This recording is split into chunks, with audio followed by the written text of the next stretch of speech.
All right, welcome into Sports Bit, betting insight today on SBRpicks.com. Pauly and Teddy, weekend edition here for us. A huge weekend of sports. We got the deep dive with Brian Blessing, 5 great minutes. We'll preview the Kentucky Derby, and we try to close out the week 4-1 with the play of the day. Big game breakdown is going to be the 2 NBA playoff games, and we'll throw the Pirates and the Cardinals at you. All that coming up. Bad beats to start. Vogel out in Indiana. A huge surprise. Not only did Larry Bird throw him under the bus during the press conference, Teddy, he used the old time for a new voice line. Yeah, there's so many things wrong with this move. Let's start with this. If you started a wish list of the best available coaches for NBA jobs, number one on that list is going to be Frank Vogel. So the Pacers can't help but trade down. Now, Bird's trying to sell it. Oh, the team needs a new voice. There's only 3 guys on the roster from the 2014 team that lost in the Eastern Conference Finals to Miami. You got Paul George, George Hill, and Ian Mahinmi. That's it. So they don't need a new voice. And look at the production that Frank Vogel got out of players that haven't been productive anywhere else. Roy Hibbert. Remember when Roy Hibbert was a factor? He was productive in Indiana. Not at the very end, but for most of his career in Indiana, he was productive. We haven't heard a peep out of Roy Hibbert since he left Indiana, and he plays in L.A., where you hear peeps out of everyone. Lance Stevenson, productive in Indiana. All right? Since he left the Pacers, 3 different teams have given up on him. Nobody wants him. David West, productive in Indiana, non-factor in San Antonio this year. Give Frank Vogel credit for a lot of that stuff. Apparently, Bird wanted to go small ball, and Vogel said, hey, I've tried it. It doesn't work. But, and now he's out the door. Could he wind up with the Knicks? Hey, Phil Jackson, get off vacation. It's an important time. You need to hire a coach. Well, at least the Knicks haven't interviewed everyone. The Rockets and the Kings, they're interviewing me next week, Paul. They've interviewed everybody. And Vogel deserves an interview, I think, in both places. But, you're asking what job do you want? You want the Houston job. You don't want the Sacramento job. You don't want the New York job. Here's a job that's not available. That's the Miami Heat job. A quote from Eric Spoelstra talking about Larry Bird's comments. Quote, I probably would have been fired 2 or 3 times in a different organization. Your voice is lost on who? Teams' rosters change every 2 or 3 years. So my voice is new to virtually everyone in this locker room. It's the same with Dwayne Wade and Udonis Haslem. That's it. But that voice has also been different as a video coordinator, as an assistant coach, as a scout, as a head coach. Just look around the league. The teams with great consistent continuity, and you see how they've evolved. Let's see how their record is over the years. What do you think of Larry Bird as an executive, Pauly? We're talking about a guy who was a heck of a basketball player. Yeah. But in this instance, what do you think of the move? I think he's a get off my lawn back in my day guy. I think he's stuck in the 80s when the 3-point. I think he's got a lot like Charles Barkley. And, it hasn't really worked out. Hasn't been as what we thought it would be. All right, time to bad bets. A lot of bad bets. How about the Raptors? Bet up to 5.5. Lowry and DeRozan again. Combined 16 of 46 from the floor. And I felt Miami let this one get away. They stunk in the first half, and they were still up 6 with 4 minutes left in regulation. Yeah, they were up 6 with 4 minutes left to go 5 of 17 the rest of the way.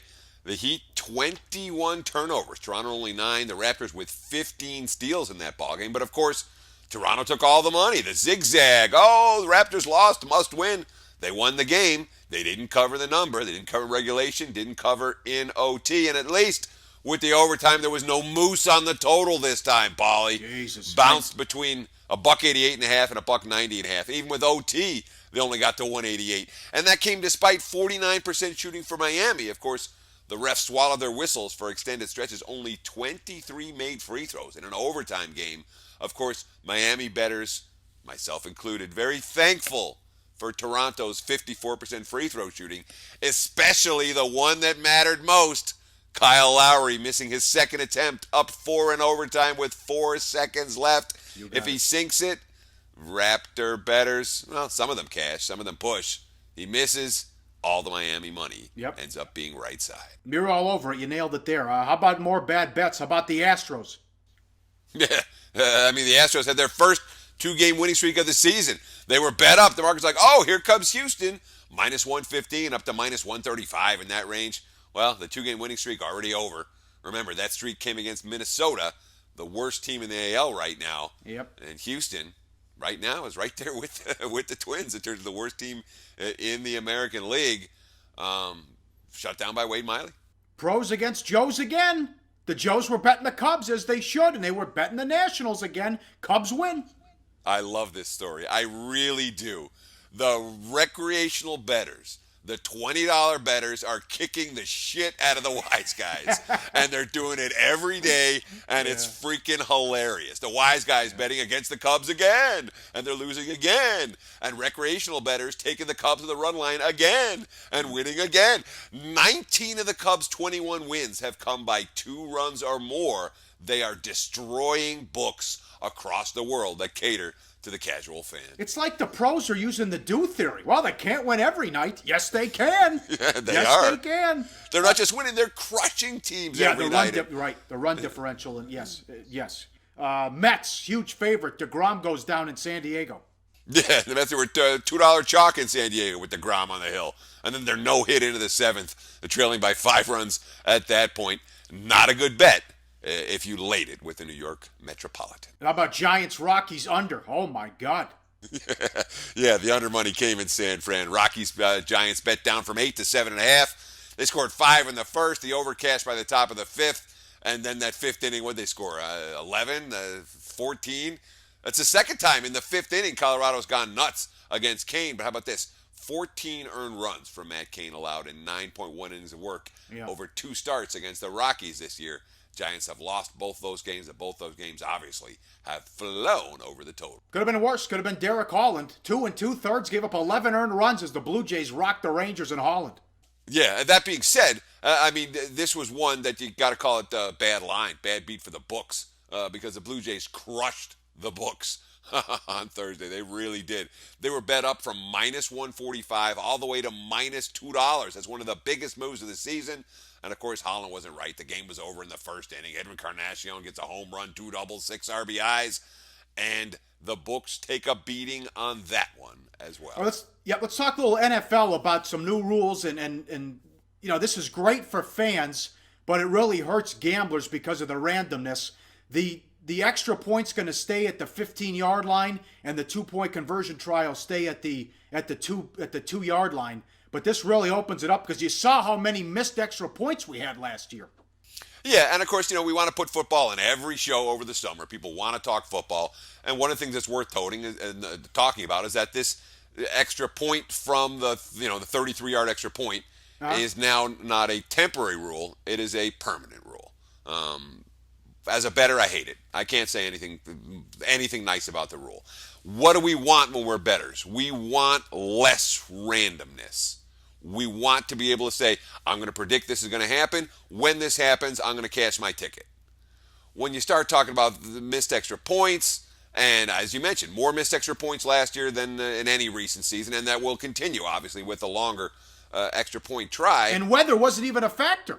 No, it really wasn't a bad weather December by any stretch of the No. imagination. It wasn't a bad weather season. I don't remember watching a whole bunch of games in downpours last year. Nope. They will, but it's just the worst when all of a sudden, okay, now you have a missed extra point. Now then they go for 2, and now they're down, you're missing 2 scores or 2 extra points, and it creates havoc with point spreads. I understand why the league's doing it. As a fan, sure, it makes it more exciting. As a bettor, it increases randomness. I hate the fact that the NFL has made this new rule change a permanent one. Big game breakdown coming up next. NBA playoffs and the Pirates and the Cardinals on SportsBit. Betting Insight today on SBRPicks.com. Research before you bet. Be sure to check out SBR Picks for the best game predictions, breakdowns, and much more. We're back on SportsBit. Pauly and Teddy. Live odds, sportsbookreview.com. The early game. Game 3. Cavs and the Hawks from Atlanta. Cleveland, 2.5, 199 the total. Look at ESPN stats and info tweet here.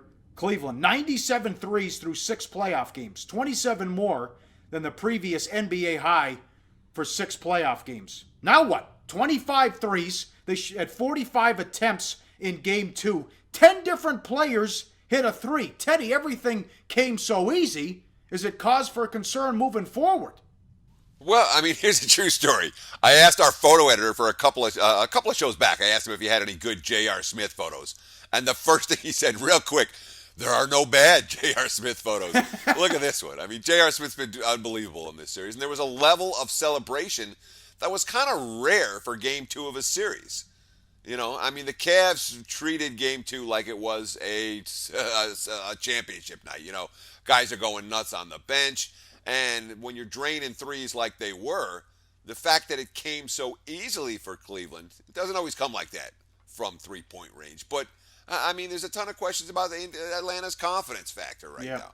Yeah. I mean, since the beginning of the playoffs versus Cleveland last May, and remember, Atlanta wasn't easy the first two rounds last year, but they did win each of their first two series in 6 games. They are going to Cleveland. They're at home against Cleveland in the first 2 games of the Eastern Conference Finals, and they go splat, splat, and now 0-9 straight up, 1-8 against the spread. The Hawks, they don't sound like the most confident team right now. No, and it looks like Game 1, at least the fourth quarter, was a fluke. Remember, in Game 1, they were down 18 in the third quarter, and the Cavs fell asleep. And it pisses me off, and I got a big problem with what the Atlanta players did, the starters did after Game 2. They all refused to come out to the podium and meet with the media. They didn't want to come out there and face the music and take the heat for that shitty performance. I got a big problem with that. So I don't know what, are they going to be ticked off? Are they ready to go? Or are they going to get their heads handed to them again?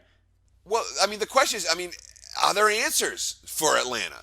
How much of it is bad defense? How much of it is tough shots? Yeah. I mean, if the other team is taking 45 of their 87 shots from three-point range, a lot of times that's a good thing. They're not getting anything in the paint. They're penetrating. They're not getting penetration. They're forced to take contested J's in the perimeter. The problem with a team like Cleveland is that they can penetrate. They have multiple guys who can penetrate, and they can kick out to the open shooters. And when they're hitting the threes, obviously they're a devastating squad to try to beat. I wonder if Mike Budenholzer's in the dark a little bit as he tries to draw up a defensive game plan. All right, game number 2, Spurs. Let me just jump in here because there are a couple of quotes. Okay, go ahead. That are worth talking here. I got one from Millsap. Just throwing it up there, and they were going in. You look at some of the threes, what else can you do? Give them credit. They came out, heated up, stayed hot, and set a record. Enough said. Move on to the next game. Kent Bazemore. J.R. Smith did a great job of getting them going by being super aggressive. One time he had his heel above the out-of-bounds line and he knocked it down.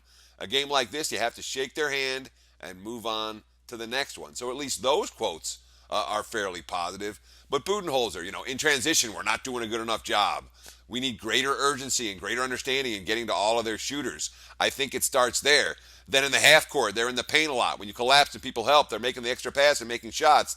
Then the third piece, several of them obviously, J.R. Smith are hitting extremely difficult threes on top of those first 2 things. So, yeah, the Cavs made a bunch of tough shots.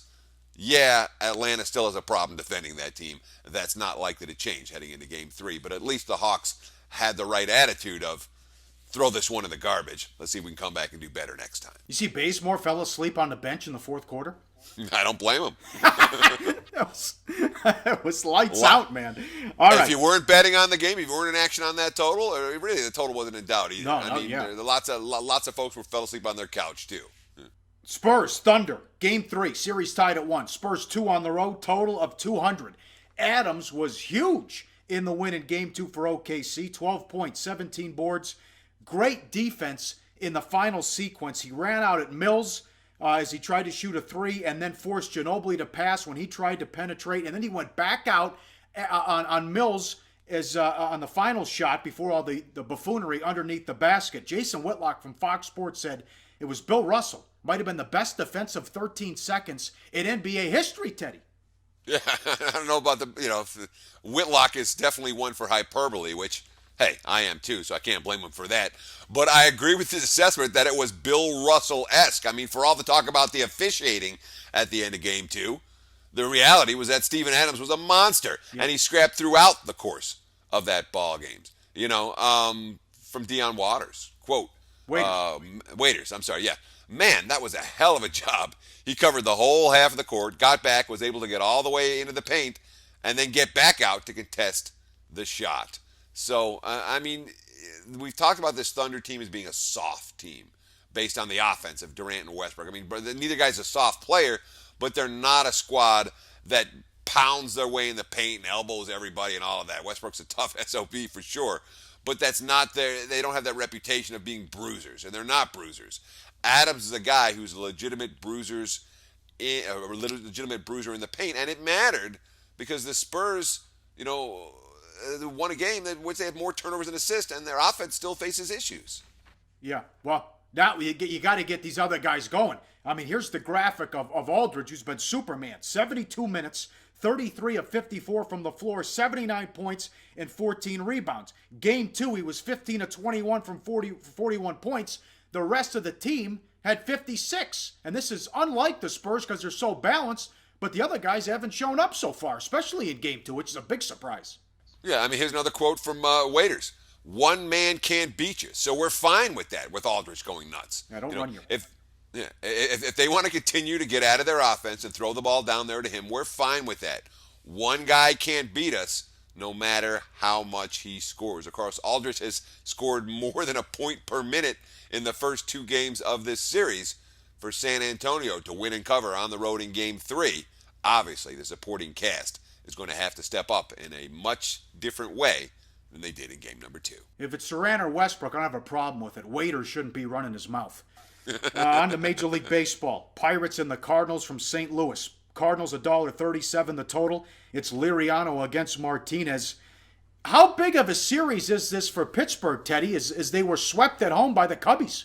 Yeah, I mean, it kind of feels like a must-win series already for the Pirates here in early May. And they weren't just swept by the Cubs. They were outscored 20-5 in that series. They were embarrassed, humiliated at home.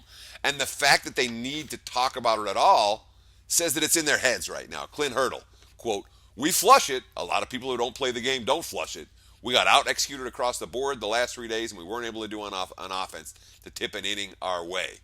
McCutchen, "Just a game that we lost. These past 3, we've had opportunities, but we didn't play our best baseball. That's all that it is. We've got to be better." Of course, going up against Carlos Martinez isn't going to make it any easier for this Pirates offense that was really limited over the course of that home sweep against the Cubs. Doesn't turn 25 till August. You look at this graphic, 22-13 in his career with a 3.42 ERA and over 332 innings pitched. This kid's been the real deal for St. Louis. Yeah, the one thing about Martinez, he's never been under 50% ground balls in any season. So the advanced metrics don't love him. They love the ground ball guys. They don't like the fly ball guys. Yeah. He is, however, throwing nearly 9 strikeouts or nearly a strikeout per inning, nearly 9 strikeouts per 9 innings so far this season. But on the other hand, Francisco Liriano, he wasn't a part of that Cubs series. So he doesn't have to shake his confidence. Liriano, 4 straight seasons with more than strikeout per inning and over a 50% ground ball rate. You know how many other pitchers in baseball have done that, Pauly? How many? None. Nice. Nary a one. 9, again, a strikeout per inning and 50% ground balls, 4 straight years. The total list of that is Francisco Liriano. It's worth noting he's struggling with his control so far, allowing 5.5 walks per 9 innings. But at 32 years old, his raw stuff is as good as it ever was. Yeah, that's a guy who's effectively wild, too, at times. For the live odds, again, sportsbookreview.com. Up next, 5 great minutes with Brian Blessing. We preview the Kentucky Derby and try to make you some money. Plus, we look to close out the week 4-1 with the play of the day on SportsBit. Betting Insight today. Research before you bet. Be sure to check out SBR Picks for the best game predictions, breakdowns, and much more. All right, time for the deep dive. Kentucky Derby with Brian Blessing, at Brian Blessing on Twitter. Saturday, the 142nd running of the Derby, 3:30 Pacific time. And Brian, this is the best opportunity for a bettor to turn a toothpick into a lumberyard. These tries and superfecta payouts are astronomical. Not only that, Paul, and the weather's going to be great, so there'll be very few defections on the undercard at Churchill Downs. Pick 3s and pick 4s coming in seriously can produce life-changing numbers. Yep, let's start with the favorite, Nyquist. Won all 7 races, 3-1 favorite. Although how important, you can talk about Nyquist, also how important is the starting post? Only 4 horses since 1900 have won from the 13th post. That's just kind of numbers to throw out. No one's ever won from the 17 post, and Bob Baffert could change that this year with more spirit. The one place you don't want to be is if you're a speed horse, you just don't want to be on the inside. And the post position draw had no drama like that.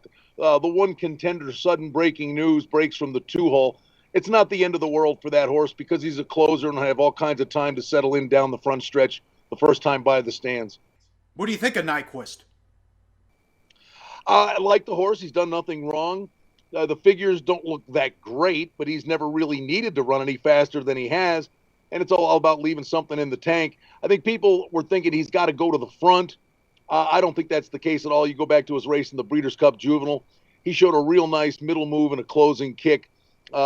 Some people are concerned that the speedball, Danza Candy, the 20, draws outside him. I don't think it's an issue at all. I think he lets him go and settles in third or fourth going into the first turn. The outside post, that auxiliary gate, Paul, you think about it.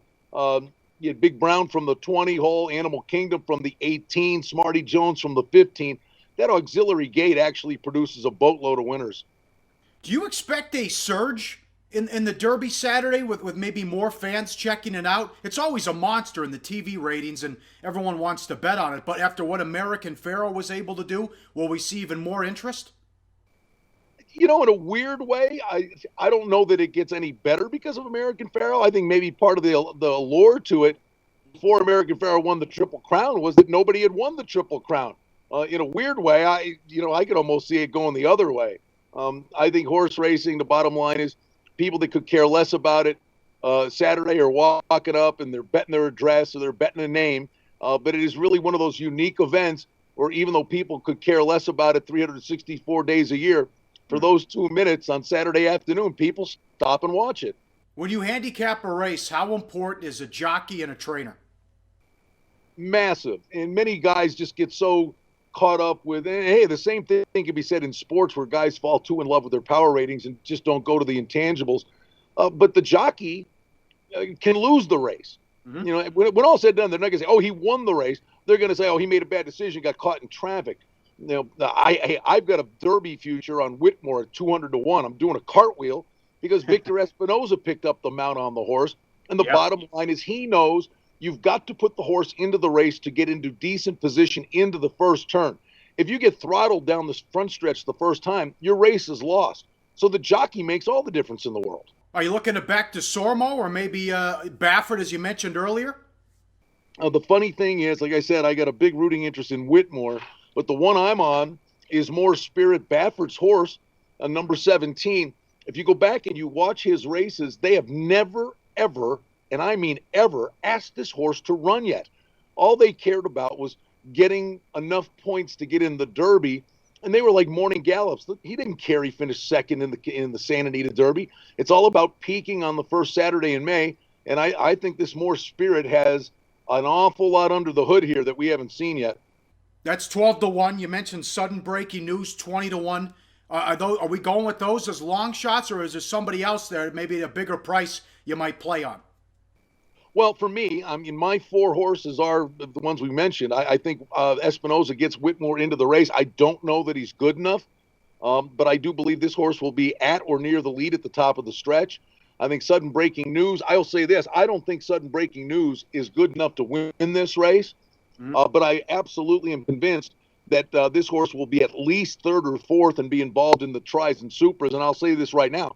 I think sudden breaking news wins the Belmont. That's his running style and the extra distance in the Belmont. I think sudden breaking news is a big player there. You have to use Nyquist. And to me, I think it's more Spirit. The one thing I would say to you, Bud, when you're doing this race, there are so many that are in here. You have to draw a line somewhere against quality horses. And you can make a case probably for 8 to 10 of the horses in this race. Exaggerator's got incredible figures coming in off that Santa Anita Derby win. But I watched his races against Moore's Spirit and Danza Candy on a fast main track, and he hung. He flat out stopped in the stretch. I mean, I'm just going to take a shot that Exaggerator freaked on a sloppy track, and I'm going to throw him out. He could win by 5. But somewhere along the way, you got to throw good horses out. Great to talk to you, kid. We got the U.S. Open in golf and the Belmont right around the corner. So Belmont, Preakness, all that coming up with you. Thanks for 5 great minutes, Brian. Hey, we did 5. We could have done 20. Always fun. You got that right. Up next, play of the day. We wrap it up on SportsBit Betting Insight today. Research before you bet. Be sure to check out SBR Picks for the best game predictions, breakdowns, and much more. That's a nice interview with Brian Blessing, Pauly. And of course, he's talking about something that I know nothing about, the Kentucky Derby. True story about the Derby. For about the first 15 years that I lived in Vegas, I got tips from everybody. Everyone would give me a tip every year. I did not cash not a win, not a place, not a show. I mean, nothing. I stopped betting the Kentucky Derby. Best of luck for those of you who do. But one thing that I do bet, Pauly, is our play of the day. So far, so good this week. Let's see if we can bring another one home on Friday night. Money time. Let's try to make it a 4-1 week. Easy. How about that last night? Yankees-Orioles under, no score through 9, and the Orioles win 1-0 in 10. So that was an easy winner. Betting number 519, 520. Spurs, OKC, over 200. And get it now, because the total's going to go up in this. And listen, these guys have been through the wars. They've been through the big games, plenty of big game experience. I know I can count on Kawhi Leonard. I expect Parker and West and the rest of the guys to step up with San Antonio. Aldridge, I think, will have a big game again, but expect Green, Parker, Leonard to come back and have a big game tonight. And you know OKC will be able to score too. Over 200. Spurs, OKC, the play of the day. Have a great weekend out there. It's going to be a fun weekend of sports, and we're back Monday to recap everything on SportsBet. Betting Insight today on SBRPicks.com.